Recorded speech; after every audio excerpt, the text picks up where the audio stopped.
حضرت ابراہیم علیہ السلام آپ کی ایک بات پڑھ رہا تھا تو میں نے کہا چلو دوستوں کو بھی سنا دیں۔ حضرت ابراہیم علیہ السلام آپ کو نا ایک شوق تھا کہ کوئی بھی بندہ آئے تو میرے ساتھ کھانا بیٹھ کے کھائے، اکیلے کھانا نہیں تھے کھاتے۔ ایک دن آپ نے دیکھا کہ ایک بندہ جا رہا ہے، آپ نے فرمایا آ جاؤ یار کھانا کھائیں۔ کہنے لگا جناب کھانا تو کھا لیتے ہیں، جب بیٹھے نا دسترخوان پہ کہنے لگا حضرت ابراہیم علیہ السلام آپ فرمانے لگے یار میرے رب کا نام تو بسم اللہ پڑھو۔ کہنے لگا میں تو رب کا نام نہیں لیتا، میں تو رب کو مانتے نہیں۔ آپ نے فرمایا چل اٹھ جا پھر، تو کھانا کھانے کے لائق نہیں، تو میرے رب کو نہیں مانتا۔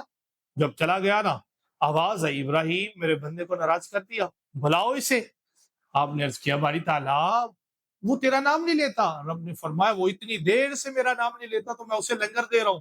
جب حضرت ابراہیم علیہ السلام پیچھے گئے بھاگتے ہوئے، آپ نے فرمایا وہ جا میرے ساتھ بیٹھ کر کھانا کھاؤ۔ کہنے لگا کیا ہوا؟ پہلے اٹھا دیا۔ فرمایا جس رب کا نام لینا تھا اس نے فرما دیا کیا ہوں۔ کہنے لگا وہ اتنا کریم ہے۔